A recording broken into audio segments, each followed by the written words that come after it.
Sup peeps, my name's Ian. I sell books on eBay and that's been reasonably successful lately. I've got about 24 orders going out so far today. It's 8:30 in the morning. Not bad. That total order value is about 350 quid, so quite happy with that. I've only got a wee while just now to get some of the bigger ones packed up and out the door, so I'm just going to run through a few just now for as much time as I have available, and then I'll come back later on and finish up. How does that sound? Yeah, that'll do nicely. Right, everything's a wee bit all over the place today because I've not got organised yet, which is kind of anti everything I have said. Anyway, first up we've got a bundle of Peter James. I've just noticed there's only 4 here, so I still need to go and grab the 5th one. $13.99 for 5 Peter James books. One of them's including a hardcover. Lots of big postage lots today, which is one thing or another. Next, we've got 5 Chris Ryan books. A pre-made bundle, that lot, and they're going for $14.99. So some decent value orders going out today, not too many low value ones, such as Escher, The Complete Something or Other, graphic work, nice big book. That is going, I think, to Italy, and that has sold for $15.99. So let's see, another decent sale. Next we've got a bundle of Jodi Picoult. Here we go. 5 of them, so another 5 paperbacks. You can probably just about guess the price, can't you? You'll be close. £12.54 for the 5 of those. Right, what else do we got? Right, we've got 2 lots of these going out today. So which ones are which? I think it's this lot. 5 Lee Child hardcovers. One of them a baby BCA. One of them one of these compilation edited by Efforts, Best Crime. It's got Stephen King and all sorts in there, and that whole bundle went for £17.34. I'm already running out of places to stack these up. That goes down there. Right, a single book, one all on its own. See, I've got a few of these going out today, but not a huge number. £7.49 for David Eddings' Enchanter's Endgame. Lovely. That's going in that place. And then another single book, Clinical Reflexology, a guide for health professionals. Peter A. Makareth and Denise Tyran. Meh. Anyway, that one is going for £7.99. So let's say a few wee single books, but most of them are that kind of price. 15 quid. Lost Technologies of Ancient Egypt. Picked up a wee bundle of these books in a very similar vein. They all seem to be worth 10 to 20 quid. That's the first one that sold. Only got them a week ago, so quite happy to get them shifting on. 15 quid for that one. Then another little single book, which is here. Here we go. Citadel of Chaos, Steve Jackson, Fighting Fantasy, Book 2, first edition, 6th print, and that went for £23.99. So yeah, the original ones of those do go quite well. Next, Itchy Heads, pre-made bundle, Rosie Goodwin, paperback bundle 2. That's what I call it. £10.99 for 4. Yes, 4 paperbacks in that bundle. I've just counted them, 1, 2, 3, 4, and they went, let's say, for £10.99. So I is beginning to move some of these pre-made bundles now that I'm picking up the ones that fit into that type of thing. Not me. Right, we've got a bundle of dillies. Daffodils Yellow Dilly, Daffodils Blue. I don't know what the words are to that. Anyway, we've got Dilly Court. Can you spot the odd one out? Can you? I'll count you 3. 1, 2, 3. Did you find it? Anne Cleeves. 4 Dilly Court and a little Anne Cleeves. There she is in there. And that bundle, 5 books, £12.99. They go over there as well now. Right. The second Mr. Child bundle. which is this lot. So all paperbacks this time, but the last bundle it was 4 hardcovers and a little hardcover. This time it's 4 paperbacks and a big paperback. So yeah, it's an odd world. £14.74 for the 5 of those, and I've not got many Lee Child left now at the moment, so hopefully I'll be able to pick some up shortly soon and get them all moving again. Another single book, Chimp Paradox, Mind Management, £8. I think I showed you that when I picked it up. Any Chimp Paradox books do sell reasonably well for an okay price, and you're happy to take £8 for something you can pick up for pennies, then it's a good price. As was kind of this one, The Long Knives, Irvine Welsh, £7.24.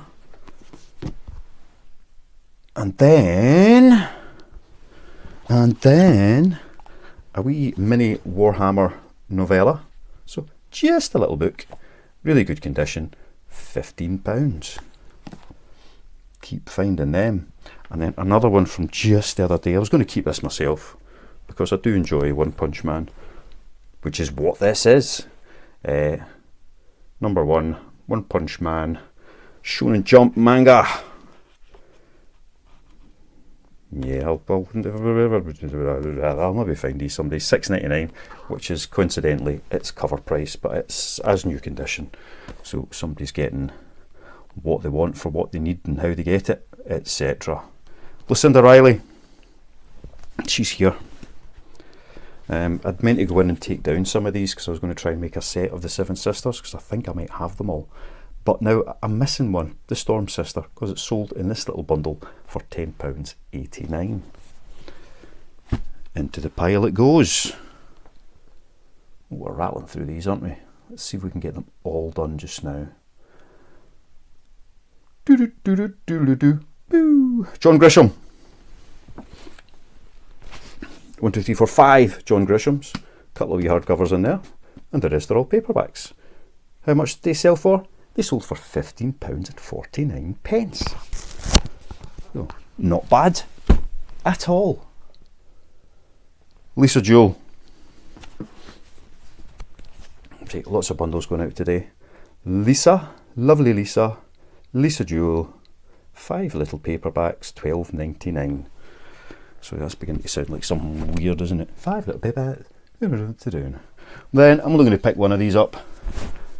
My final set of Game of Thrones. So I've got lots of part sets, but I'm missing which ones that typically missed. A Feast for Crows. I need some copies of A Feast for Crows and a couple of odd copies from The Dance of Dragons. But another George Martin set. I'd said the other day how I'd started them at £24 and it sold really quickly. Put it up to 32, didn't sell.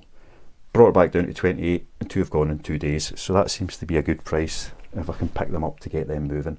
So I'm going out to have a hard look for some George Martin books so that I can make up some sets. And even if I'm having to pay £1 a book, it still makes it worth it.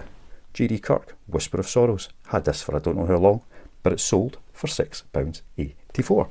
I should point out that more than 2/3 of these have gone on promoted listings. So although that's been beneficial, it won't make me as much money. Next, Linwood Barclay. 5 Linwood Barclay. Not somebody I sell particularly often, but they do sell. So I've got one wee bit of shelf that's dedicated to Mr. Linwood, or Mr. Barclay, whose first name's Linwood, which is weird because Linwood's just up the road for here. It's a part of Glasgow. You know, well, they would say they're not part of Glasgow, but it's part of Greater Glasgow. Anyway, 5 paperbacks, £12.99. The price is right.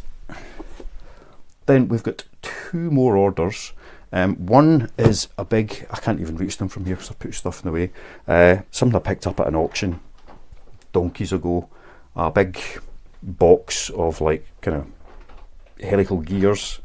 I've had them listed different ways and I'd kind of forgotten about them. They'd just be sitting, but I think I paid about £12 for the lot and it's just sold for 40. So really hardly worth doing it, but they were part of a lot of something else that I wanted, so I'd grabbed them anyway. £40 for those. And the final one, let's get towards the World Cup. So we sold the football book, Mark Clattenburg, Whistleblower, my autobiography. So that one went for £6.84. So that's all the sales so far, but it is only 8:45 in the morning. I'm going to get as many of these packed up as I can in the next 20 minutes, half an hour, so that I can take them all to the Royal Mail and get them dropped off, particularly the bigger sets that won't fit in their parcel box if I have to drop some off later on the day when I'm back out. So I shall probably see you soon. And I'm back. Moments for you, hours for me. Another couple of orders have come in that I'm just going to run through just now.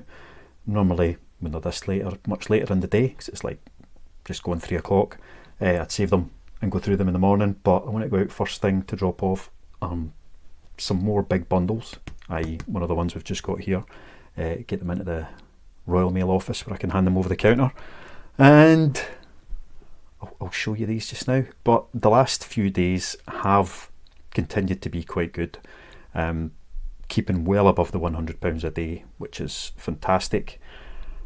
Nearly £300 in orders yesterday, and a good few quid gone out today so far. I don't know exactly how much. How much have I sold today? Let's have a quick look. See if it'll tell me. What are we up to today? So we're at £96 today so far, and that's total order value, so that's including postage and everything. Obviously I've still got to pay the postage out of that, and the cost of the goods and eBay's fees and so on and so forth. But for this time of the day, £100 in sales, that's pretty good. For me, most of the sales come in the evening, you know, kind of after 5 o'clock. So that's typically where I'll get a wee flurry, and that's what brings the value up for the day. So it's really nice to get to that point early doors, so that you know you've at least got something coming into the bank the following day. Also, where was it? There was a couple of wee comments. Simon Collins, thank you for your question. Let's see what he's saying. And I see Brian Connors has already been going in and given a bit of a reply to it, but I thought I'd chuck in my tuppence worth as well. So, items that are in for the long haul, do you list and leave them, albeit tweak price, description, title, etc., or do you have a maximum amount of days that you have them listed for before ending and selling similar? I've seen some sellers swear by sell similar after 90 days of being listed, and others who list and leave it with the odd tweak along the way. And Brian has come back and responded, well, that depends upon how saturated the particular item is. If it's a rare book, you can list and forget, especially if you have offers on. If it's a common low price book, you have to work for your living and keep tweaking and repricing and promoting. So I kind of agree with Brian there. Obviously that's what makes sense. If there's only 2 or 3, you know, a handful of a particular item listed, then it's never going to fall off the bottom of the page. It's always going to be, if somebody's looking for it, they're going to see your listing. It's always going to be up there. If though you're selling, for example, well, the ones I've got here, a Linwood Barclay paperback, there will be thousands listed. So you need to do something to keep that at the top of the page. One way of doing that is cancelling listing and putting in a new listing, so it'll appear back up at the top until more people have listed theirs and it gets pushed all the way back down. If there's some, maybe there's 50 or something, that might be worth doing occasionally, just to put it back up there and refresh it and get it under eyes. But for the most part, to keep things like that at the top, you promote it. It's the simplest and easiest way to do it. You just stick it on as a promoted listing, so it's going to appear at the top for a certain number of potential buyers, depending on what rate you promote it at.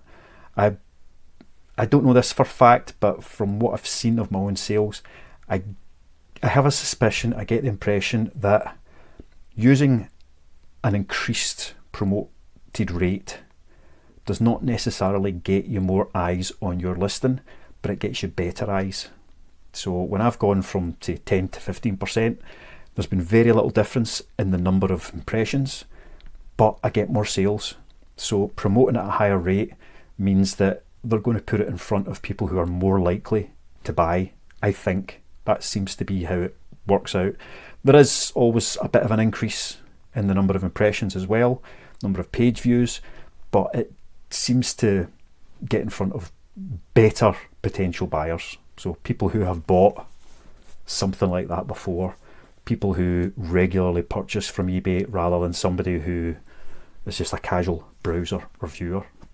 Does that make any kind of sense, or is it nonsense? I don't know. So yeah, for things like this, for me, I don't even think about the, taking it down and relisting it, whether it's just a relist or a sell similar.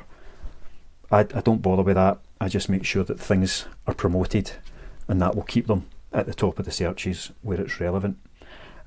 Excuse me. The other reason I don't do the whole take it down and sell similar is the shop subscription I'm on. It gets me 1,500 free listings a month. Free, you pay for them up front, but essentially 1,500 free a month. I've got a bit north of 2,500 listings, so I'm paying for another 1,000 listings a month at the moment at 6p a pop.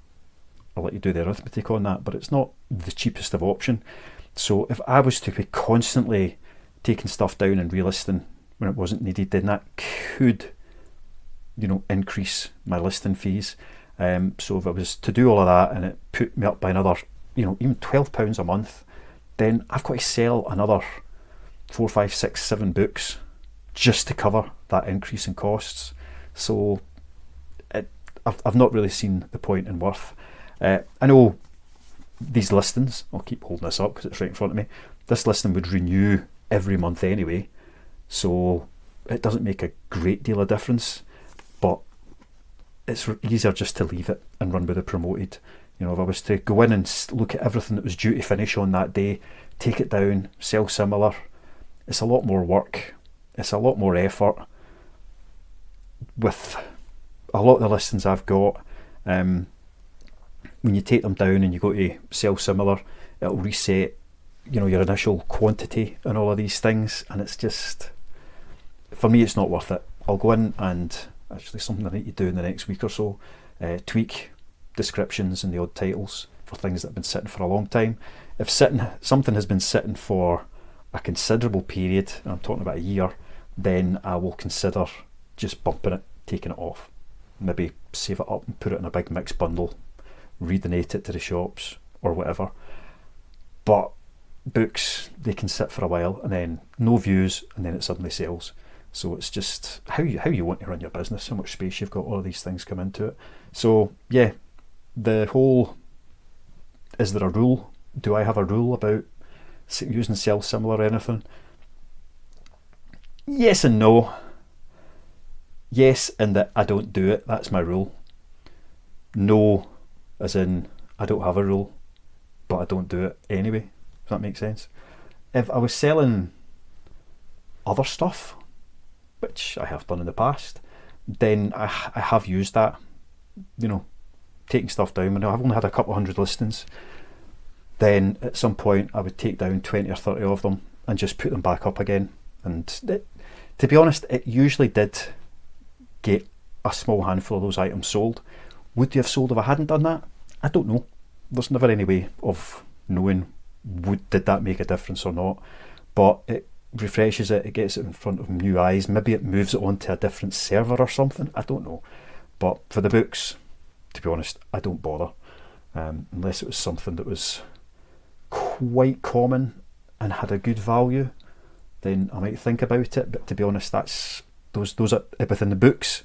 Those are few and far between. They're either worth a lot of money because there's not many of them, or they're not worth a lot of money because there's pure hundreds of them. Anyway, let's have a look at the last couple of sales that came in. More bundles. Which actually takes me to, somebody said something about their variation listings compared to others. What was it?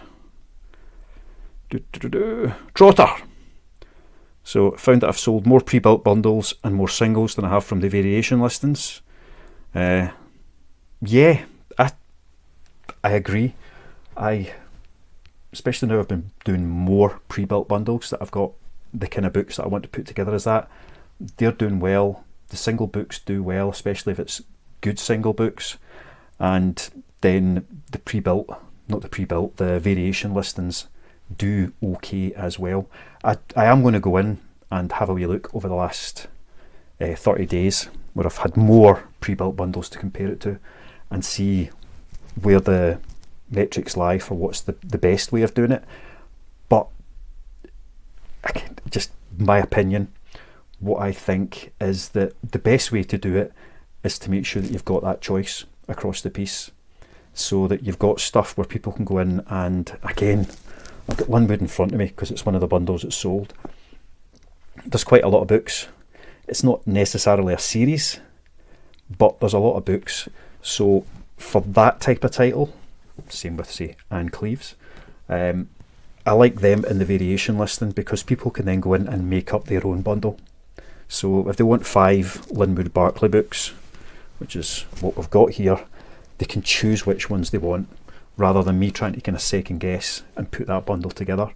A good example of where that worked was when I started moving into the books, I had a lot of James Patterson. I picked up a big stack in one go, and it was kind of what got me into it. I put a lot of them together in pre-made bundles, and they didn't sell. There was absolutely zero traction on it for a long time. So I investigated what I could do, and I moved them into the variation listing way of doing things, and they sold, and they sold, and they sold. Still not going out like gangbusters or anything, but they were selling better that way than they were, and trying to guess which 4, 5, 6, 7, 8, 9, 10 James Patterson books anybody might want. They can go in and choose their own. So when it's an author with a lot of titles that aren't necessarily a particular series, then for me that works the very best way of doing it. However, the pre-made bundles seem to work better where there's hardcovers, so James Patterson, etc. When they're in hardcover, I find that I'm able to do better with the sales of hardcovers of just pre-made bundles, and also where there is a more definite and defined series. So with the James Patterson hardcovers, for example, and I'm sure I had one out in the last day or so, Alex Cross books. So I'll keep the Alex Cross books together. I'll keep the Michael Bennett books together, working it like that. Whereas if it's if it's a particular series, and I'm just having a wee scan to see if I can see any that I've got here ready to go. I'm sure I do. Yeah, here we go. So this is stuff that I'll be listing shortly. It's nothing fancy. Trisha Rayburn, Siren books. So 3 Siren books. Siren, Pulse and The Abyss. I don't know. Is it? Yes, it is. It's a trilogy. So there we go. So when it's a very distinct trilogy, on their own, £3.50 each, free postage is what they typically sell for. So instead of listing them up separately, because I'm not going to have enough to put them up as like a variation listing, there's a sticker in the spine of that. Just show that in the camera there. It doesn't want to come off very well. I'll work that one off later on. Rather than putting them up as individual titles where people could go in and, taking a wee step back, if I list that for £3.50 free postage, I'm going to lose money. I can't afford to do it that way. It doesn't work for me to do it that way. So I need to list it for £3.50 plus £3.99 postage, which is really expensive for that book on its own.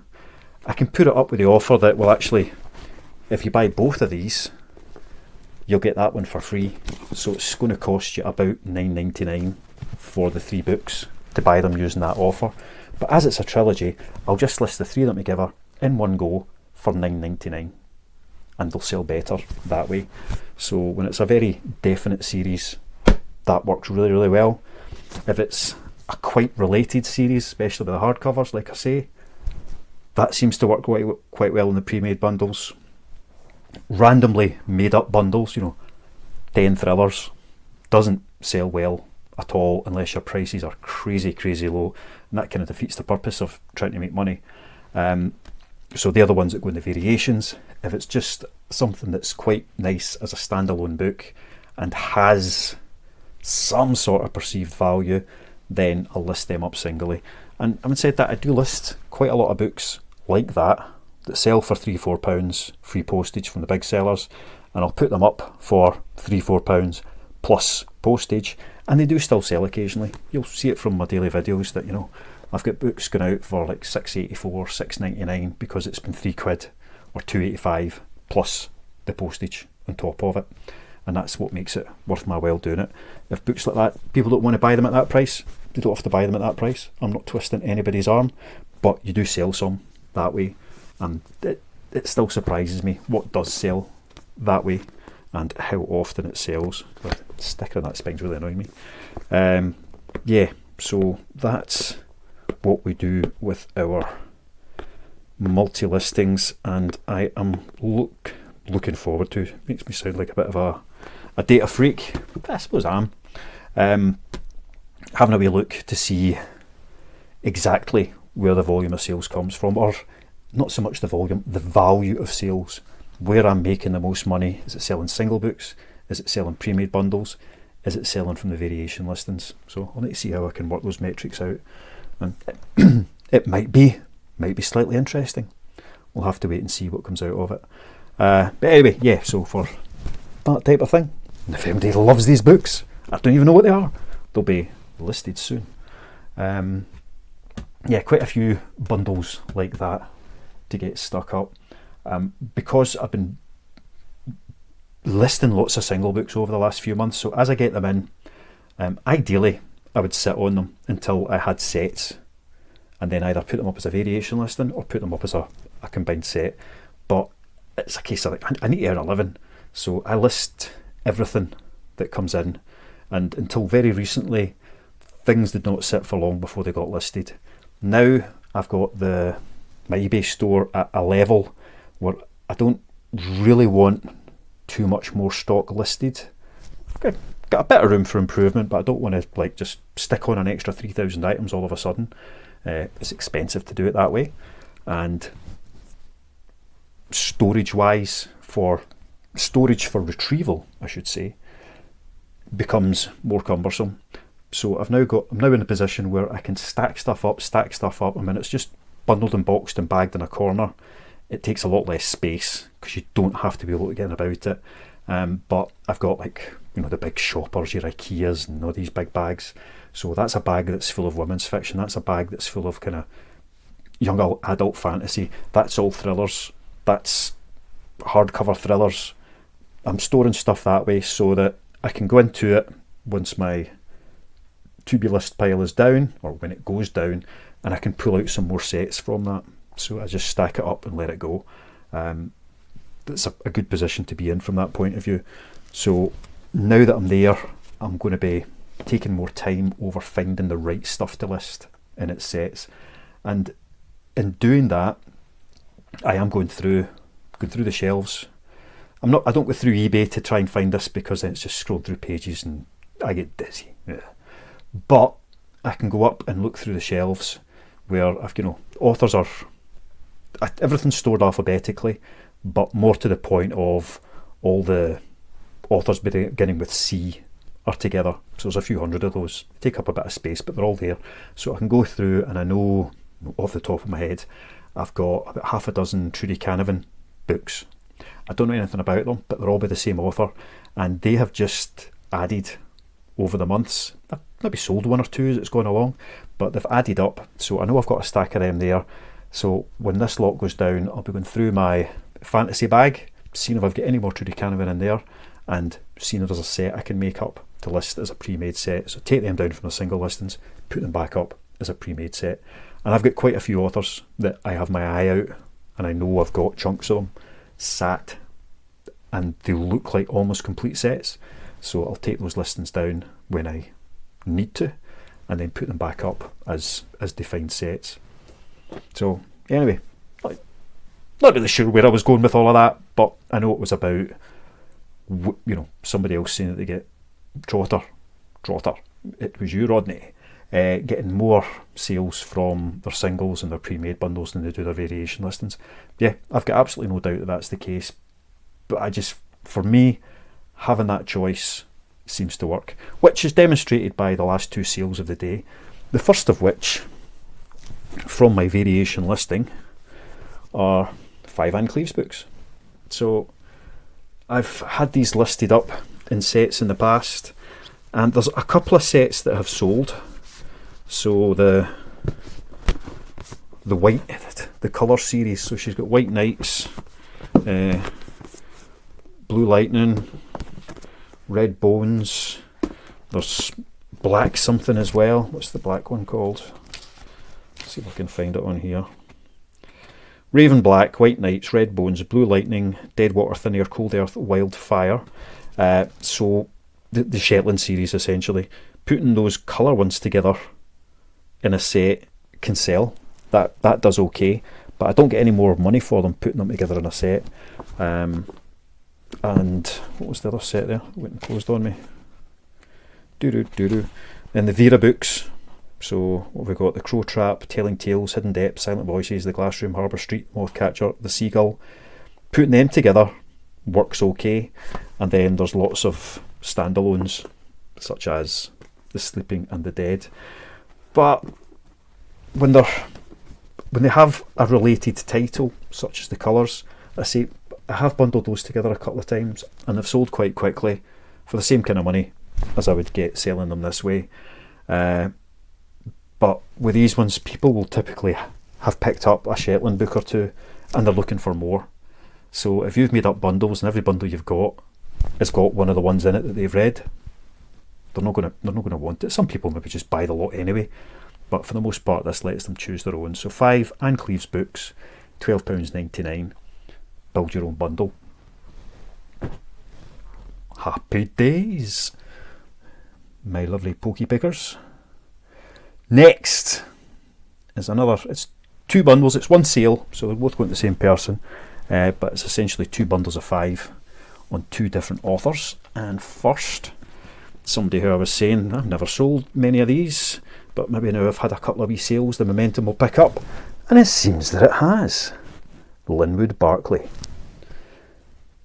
Elevator Pitch, Take Your Breath Away, Far From True, No Safe House, No Time for Goodbye. 5 of those. And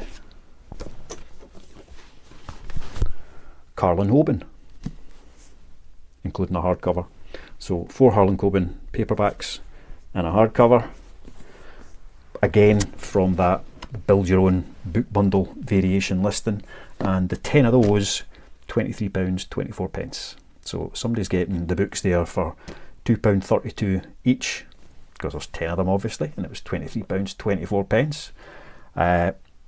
It's, one of these bundles on their own would be, well, £3.40 to post now. The 2 of them together is going to be about £6.60, so it's not a saving in the postage that way, but I save 30p because it's one sale instead of Amazon. This isn't Amazon, this is eBay. eBay taking 2 separate 30p transactions, so I make a wee bit more money on them. 10 books, it's cost me about £2.50. It was a promoted listing, so eBay are going to take about a third in total.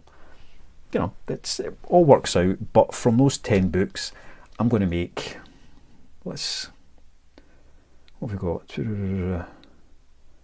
About £9. About £9 profit off of those 10 books. It's not exact, about £9 profit coming back into the business. Yeah, so that's good for 10 wee books heading out the door. And just talking about the profit into the business, I'm not saying I'm putting £9 in my pocket. This is a business, so the money goes into the business. I get paid by that business, so it's not that £9 going to me, it's going into the business, and a proportion of that will come out and pay me a wee bit of a wage at some point. But if you're doing this, if you're a sole trader, then you would be looking at it as that's £9 profit for you, which you can choose to reinvest, buy more stock, whatever you want to do with it, or it's money out to you. So if you could go out and pick up 10 books for £2 or £3 and then turn that into £12 back into your pocket, so the £3 that you spent plus £9 profit, who would want to say no to that? Do that 10 times a day and you're on 30 grand a year. Know what I mean? So that's what we've done. Yeah, that's the sales. I'm going to go and just get these packed up just now into a bag, ready to go out in the morning. Hopefully there will be a few more sales in over the rest of this afternoon and into the evening. Just hitting a wee refresh there, just in the odd chance, on the off chance that something had appeared since I've been flapping my gums at y'all, but it hasn't, so we'll just have to wait. I'm feeling a wee bit hoarse, and I don't know why. I've just been out for lunch with my little girl. She's 18 now. I've got an 18-year-old daughter. But took her out today because I was taking her for her first tattoo. It's what every good father should do. As soon as your child turns 18, son, daughter, it doesn't matter, get them out for their first tattoo. And it's a cracker. She's got a big spider, like kind of that size, coming across her ribs, and it just looks brilliant. Our mum might not like it, but yeah, she was allowed to get it. Well, I was allowing her to get it. Our mum didn't say no, so she got it. But I think they were maybe expecting it to be like kind of a wee, like most people, lassies in particular, they get their first tattoo and it's usually something quite small, and it's just, down in their hip or round in their back or just in the inside of their arm, somewhere small, discreet. And I think that's maybe what was expected for her to get, a wee spider, which I don't think is a good idea. See, if I've just had like one wee spider tattoo somewhere, every time I saw myself in the mirror, I'd be that wouldn't go well. I'd be bricking it all the time as soon as I saw that. But this thing's big enough that there's no mistaking it. You're not going to go, oh my god, there's a massive spider on me. You go, whoa, cool tattoo, rather than okay, you know what I mean. Anyway, she's been and had that. It's about 27 years since I last got one, but it's got me thinking. I think I may have to go and get a wee bit more ink. I want a Totoro. I really want a Totoro. Is that wrong? Get a Totoro tattoo for my 50th birthday. Would that be wrong? Let me know what you think in the comments. Although, to be honest, probably a good half hour into this video now, nobody's still watching it. Oh yes, nah, there's nobody here. There's nobody listening to this absolute mince coming out my gob hole. So because of that, I'm just going to say, see ya, love ya, bye.